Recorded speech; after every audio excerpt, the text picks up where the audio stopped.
Olá, bom dia você que nos assiste. O meu nome é Robson e hoje teremos mais uma aula nessa série de estudos. Mais uma vez eu agradeço a sua companhia e continuo contando com você para compartilhar esse link entre os seus amigos e também para convidar outras pessoas a participarem conosco desses estudos. Esse é o penúltimo vídeo dessa série e já falamos muita coisa desde o patriarca Abraão até agora.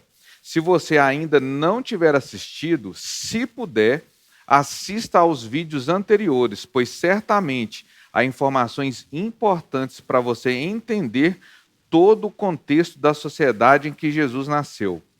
No vídeo de hoje, estudaremos sobre o período romano, que aconteceu a partir do ano 63 a.C. Mas antes de começarmos, eu gostaria de orar como você. Vamos lá? Senhor, querido Deus, eterno Pai, te agradecemos, Senhor, por essa oportunidade de falarmos da Tua palavra, de conhecermos e entendermos o contexto onde Teu Filho nasceu, cresceu e exerceu seu ministério. Te pedimos, Senhor Deus, que abra nossa mente, abra nossos corações, fala, Senhor, de forma especial com cada um que ouve, que assiste esse vídeo, que o Senhor possa abençoar as famílias. É o que te pedimos em nome de Jesus. Amém, Senhor. Como já dissemos, por causa da boa atuação diplomática de Simão Rasmoneu, que nós vimos na semana passada, irmão de Judas Macabeu, havia um excelente relacionamento entre Jerusalém e Roma. Se você se lembra bem, na última aula falamos sobre a libertação da Judéia do jugo sírio. Essa guerra começou com o sacerdote Matatias e foi conduzida logo depois por seu filho Judas Macabeu. Depois da morte de Judas, seu irmão Simão Rasmoneu assumiu a condução da nação e depois que ele morreu, o seu herdeiro, que também era seu filho, João Hircano, assumiu seu lugar. Após a morte de Hircano, e tudo isso nós vimos na semana passada, após a morte de Hircano, o seu neto, Aristóbulo II, assumiu a coroa, sendo totalmente despreparado para exercer os cargos de rei e sumo sacerdote ao mesmo tempo. Assim que Aristóbulo II assumiu o trono, pelo seu despreparo, foi necessário instituir um tutor ou conselheiro para ajudá-lo a conduzir a política e a religião em Jerusalém. Surgiu então um personagem muito inteligente e ambicioso chamado Antípater. Antípater era um idumeu, descendente de Esaú, que nós vimos lá na primeira aula, que era irmão de Jacó, né? Isso está lá na primeira aula. Se você não assistiu, assista. Ele foi educado na corte de Jerusalém e conhecia muito bem, por causa disso, os costumes, virtudes e fragilidades da coroa e dos judeus. Atuando como conselheiro do imaturo Aristóbulo, trabalhava sutilmente, ano após ano, mais interessado em autopromover frente aos romanos do que na resolução dos problemas da nação judaica. Você deve se lembrar que comentamos a relação conflitante entre judeus e idumeus. Os idumeus tinham certa rixa ou desgosto em relação aos judeus desde que João Hircano os obrigou, foi forçado a se converterem ao judaísmo, ou então eles teriam de abandonar toda a região. Então, após enfraquecer a monarquia judaica, por meio de intrigas internas e externas, Antípater tramou uma desavença entre Aristóbulo e Pompeu, que era o imperador de Roma nessa época. Por causa dessa armação, os romanos, que tinham uma relação de confiança e de amizade desde a época de Simão Rasmoneu, então os romanos eles atacaram Jerusalém, mataram cerca de 12.000 soldados, saquearam o templo, anexaram a Judéia à Síria e os obrigaram a pagar tributos. Também depuseram Aristóbulo do trono e nomearam Hircano II, o seu irmão, como rei em Israel. Antípater, ainda na corte de Israel, mas agora aconselhando Hircano II, continuou na sua busca por mais poder e prestígio. Na realidade, era ele quem governava, e o rei era simplesmente uma marionete em suas mãos. Lembre-se que, antes dessas tramas, Jerusalém e Roma mantinham boas relações, e Antípater fez de tudo para acabar com a paz entre essas nações. No caos, o mal tem muito mais chance de prosperar. Deixando Hircano à sombra, Antípater ajudou pessoalmente César na campanha militar que ele fez contra o Egito, e isso lhe rendeu os títulos de cidadão romano e, além disso, de procurador-geral da Judéia. Com o tempo e muita bajulação, Antípater chegou ao fim da sua vida muito conceituado na alta corte romana e conseguiu transferir para os seus filhos esse prestígio político que havia conquistado. Um desses filhos era Herodes. Hircano II, cada vez mais apagado politicamente no trono de Israel, foi o último rei da dinastia Hasmoniana, dando lugar ao sanguinário Herodes. Nessa época, César Augusto era o imperador de Roma. Ele dividiu a Palestina, deixando Hircano II como regente da Judéia e nomeando Herodes I o Grande como governador da Galileia e da Pérea aos 15 anos de idade. Desde cedo, o filho de Antípater mostrou que herdou a ambição e a astúcia do pai, mas possuía uma crueldade ímpar, que fazia muitos males ao povo judeu. Como bom idumeu, Herodes se distinguiu por desafiar as leis e os costumes da Judéia e aplicar a arte da bajulação que aprendeu com seu pai aos romanos. Entretanto, político como era, para tentar agradar aos judeus e evitar revoltas, casou-se com a jovem e bela Mariana, que era bisneta de João Hircano. Por conta das alianças políticas que existiam na época, Herodes teve 9 esposas, mas o relato histórico nos conta que a única que ele realmente amou foi a Mariana. Herodes trouxe mercenários para Jerusalém, e estes eram responsáveis por executar as suas ordens sem questionamento algum e sem piedade. Podemos perceber claramente a ação destes mercenários quando do assassinato das crianças em Belém, através do texto de Mateus, capítulo 2, versículo 16, que diz assim: Quando Herodes percebeu que havia sido enganado pelos magos, ficou furioso e ordenou que matassem todos os meninos de 2 anos para baixo em Belém e nas proximidades, de acordo com a informação que havia obtido dos magos. Herodes, que já era o rei da Galileia e Pérea, perseguiu e matou os seus adversários políticos todos, inclusive o próprio rei fictício Hircano II, tio da sua esposa Mariana, sendo absolvido pelo Senado romano e proclamado também como rei da Judéia em 37 a.C. Para agradar aos romanos, Herodes construiu templos pagãos e ofereceu neles sacrifícios. Cunhou moedas com inscrições gregas afrontando os judeus. Promoveu festas de cunho erótico. Executou alguns religiosos renomados que eram membros lá do Sinédrio. Colocou os tesouros do templo à disposição de César. Patrocinou jogos em arena, construiu monumentos, teatros e até a cidade greco-romana de Cesareia Marítima, próxima ao Mediterrâneo e onde se encontrava a sede da administração romana na região. Veja, por exemplo, o relato de quando Jesus entrou no templo e viu que havia mercadores extorquindo os peregrinos, cobrando altos valores pelos animais para serem sacrificados e também cambistas, que igualmente cobravam altas taxas para trocar o dinheiro por moedas que fossem aceitas no templo. Marcos capítulo 11, versículo 15 e 16 fala o seguinte: chegando a Jerusalém, Jesus entrou no templo e ali começou a expulsar os que estavam comprando e vendendo.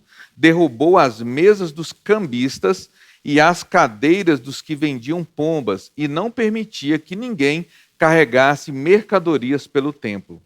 Os cambistas, que falam nesse versículo, trocavam moedas de judeus que moravam em locais remotos, distantes das Judeias, mas também trocavam moedas com inscrições pagãs, cunhadas por Herodes e que não eram aceitas no templo.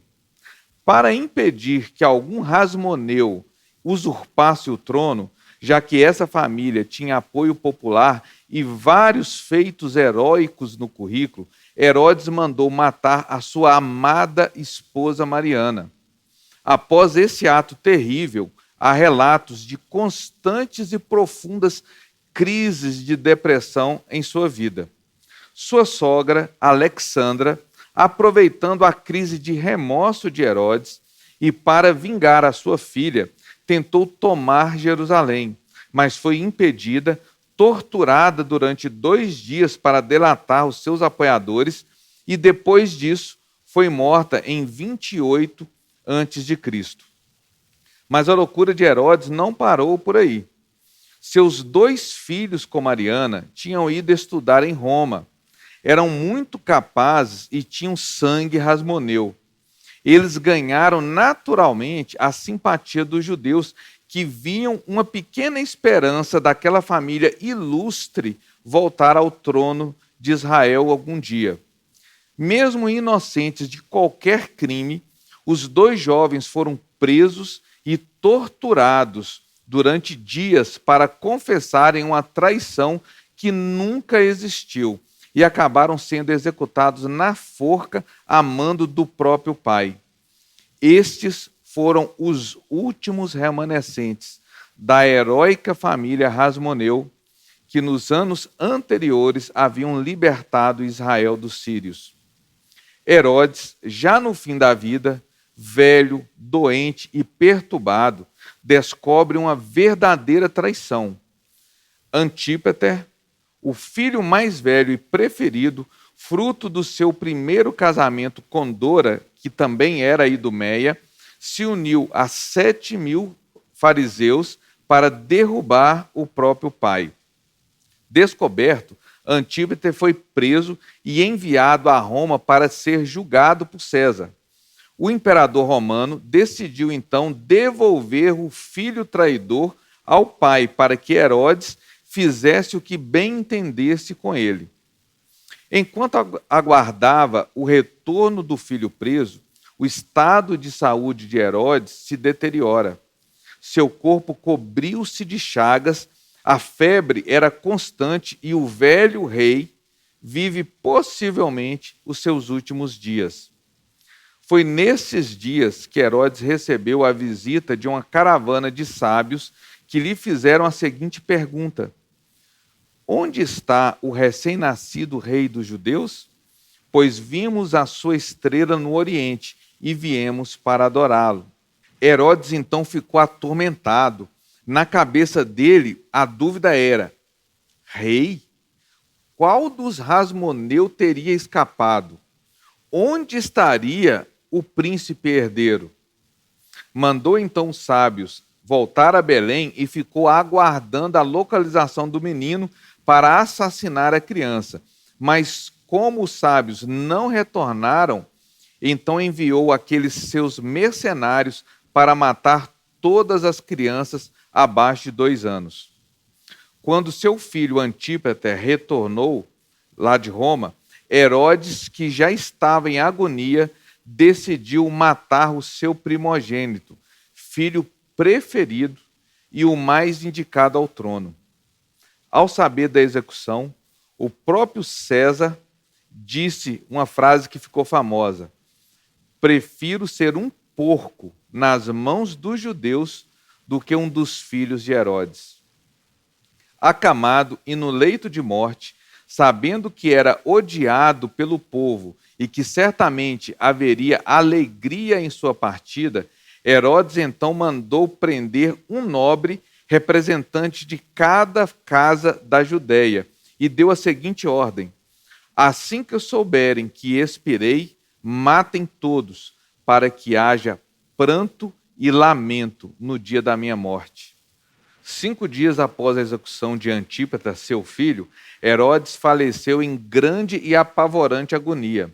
Sua ordem de assassinar os nobres nunca foi cumprida, pois havia um risco real de revolta popular.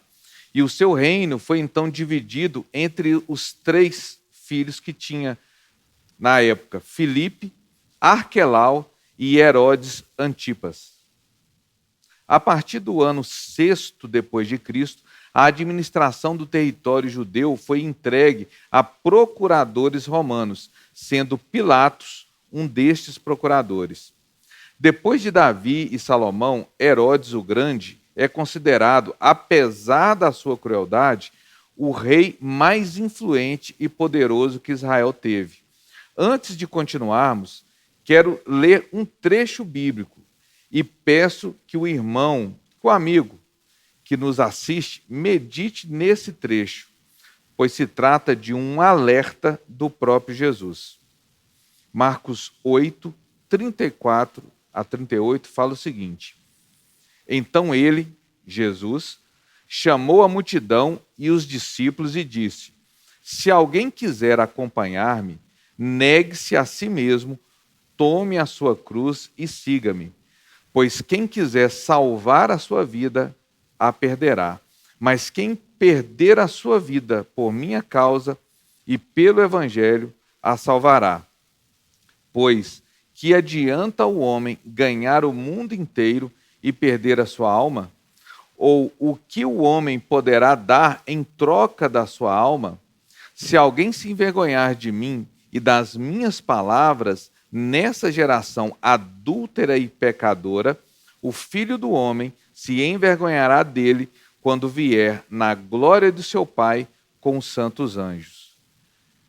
Que adianta ao homem ganhar o mundo inteiro e perder a sua alma?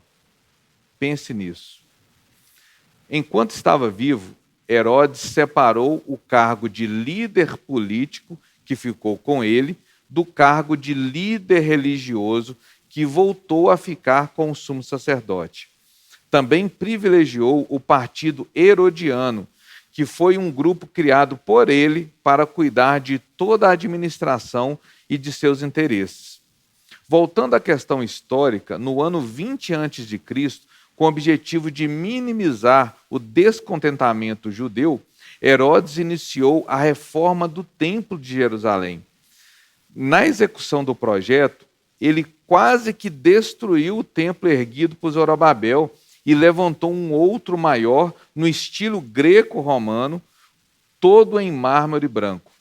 No tempo de Jesus, esse templo ainda não tinha sido terminado, o que ocorreu somente em 65 depois de Cristo, cerca de 85 anos depois do início da reforma. Durante o período romano, houve aumento da carga tributária por conta dos impostos cobrados por Roma e também para pagar aos vários empreendimentos de Herodes, como as muitas construções.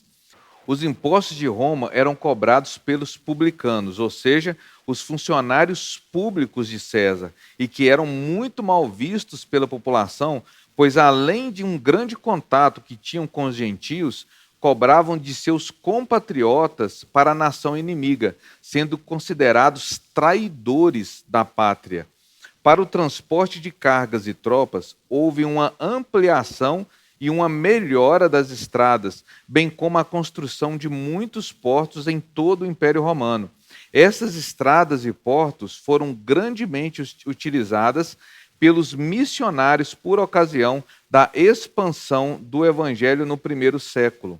Igualmente importante foi o que ficou conhecido como Pax Romana, ou Paz Romana, e significava a ausência de conflitos entre as nações, pois todas estavam sob o domínio de Roma.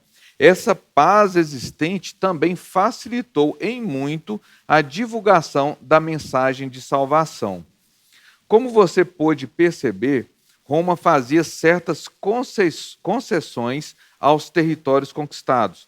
Cada nação, por exemplo, podia ter o seu rei, mas este tinha que ter obediência incondicional a César e podia manter uma boa parte dos seus costumes e também a religião, mas o proselitismo era vedado. Roma mantinha em cada país um representante que era chamado de presidente, governador ou prefeito e às vezes até mesmo juiz, além de militares preparados para debelar qualquer rebelião, além de um corpo, como já falamos, de publicanos para arrecadar impostos. Nesse período também havia um grupo revolucionário que os seus integrantes eram conhecidos como zelotes. Tratava-se de um movimento político que procurava incitar o povo a rebelar-se contra o Império Romano e a expulsar os dominadores pela força. Simão, o que não era o Pedro, um dos 12 apóstolos, era conhecido como o Zelote. Os zelotes conseguiram inflamar a população até que rompeu uma grande revolta em 66 depois de Cristo. E no ano 70 depois de Cristo, as legiões romanas, lideradas pelo general Tito, superiores em número e armamento, dispersaram os judeus da Judéia e destruíram por completo a cidade de Jerusalém e o seu templo. Somente a partir do século XIX, judeus espalhados pelo mundo inteiro milagrosamente conseguiram retornar para Israel. E em 14 de maio de 1948, séculos depois da destruição completa de Jerusalém, o Estado de Israel foi novamente criado e reconhecido como nação, cumprindo mais uma promessa de Deus para esse povo. Se você me permite, gostaria de somente pontuar algumas questões sobre os judeus. Perceba que, pela sua destra poderosa, Deus tomou os descendentes de Abraão pela mão e os conduziu ao longo dos séculos. Para se tornarem efetivamente uma nação, os hebreus receberam de presente Canaã, um território habitado por um povo mau e rebelde, numericamente maior e mais forte do que eles. Esse território, milagrosamente conquistado, foi dividido de forma justa sobre a orientação direta do próprio Deus, levando em consideração a proporção numérica das tribos e a característica de cada uma delas. Deus colocou e retirou reis, trouxe heróis do anonimato, formou guerreiros de homens pacatos, levantou profetas, destruiu nações, humilhou poderosos e exaltou desconhecidos. Tudo para que esse povo fosse fiel e dessa forma se tornassem luz e exemplo para as nações. Mesmo assim, com todo o cuidado de Deus, Judá se esqueceu do Senhor e foi julgada pela aliança que ela mesma quebrou. Mas quando esse povo se arrependeu e voltou de seus maus caminhos, o Senhor restituiu a nação com amor, mesmo quando não havia mais esperança para eles. Deus esteve presente antes, durante e depois de egípcios, cananeus, filisteus, fenícios, sírios, assírios, caldeus, samaritanos, persas, gregos, ptolomeus, seleucitas, idumeus, amonitas, romanos, árabes, dentre muitos outros povos que se levantaram contra essa nação. Israel foi a nação em que o Messias nasceu e realizou o seu ministério, pregando primeiro para esse povo antes de qualquer outro. Foi a única nação na humanidade que foi completamente devastada e destruída e exilada 2 vezes pelos babilônios e pelos romanos, e se reergueu. Foi a única nação que perdeu o seu idioma por quase 2.500 anos e, incrivelmente, o resgatou novamente. Com um clima mais árido do que o Nordeste brasileiro, é exportador de alimentos, tecnologias e encontra-se na posição 19 no IDH, Índice de Desenvolvimento Humano, no qual o Brasil está em 84º, com dados de 2019. Menor do que o estado de Sergipe, o menor estado brasileiro, foi a única nação que, um dia após declarar a independência, foi atacada por outras 4 nações, Síria, Egito, Jordânia e Iraque, além de mercenários de outros 10 países, mas em apenas 6 dias venceu uma guerra improvável e aumentou o seu território de tamanho em 5 vezes. Mas, enfim, por que é importante eu saber tudo isso? Para entendermos que, apesar de continuar sendo um povo amado por Deus, ele já cumpriu todas as promessas que fez a Israel. Prometeu a terra prometida, deu. Prometeu que um descendente do seu povo seria salvador do mundo e rei eterno, cumpriu. Prometeu que a boa nova do evangelho seria pregada primeiro para os judeus, foi. Prometeu que a nação não seria destruída ou exterminada para sempre, resgatou essa nação. Portanto, como ensinado no Novo Testamento, o povo de Deus hoje, cuidado, amado, conduzido e tratado de maneira tão próxima e especial pelo Senhor, é quem foi comprado pelo sangue do Cordeiro. É quem nasceu de novo e recebeu a cidadania do reino. É quem confessa Jesus como o único e suficiente Salvador. Deus não tem 2 povos, é um povo só.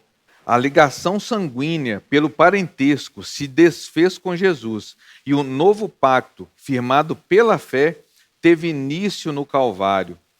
Todas as demais promessas de Deus continuarão se cumprindo por meio do seu povo, mas que agora se chama Igreja de Cristo e Noiva do Cordeiro.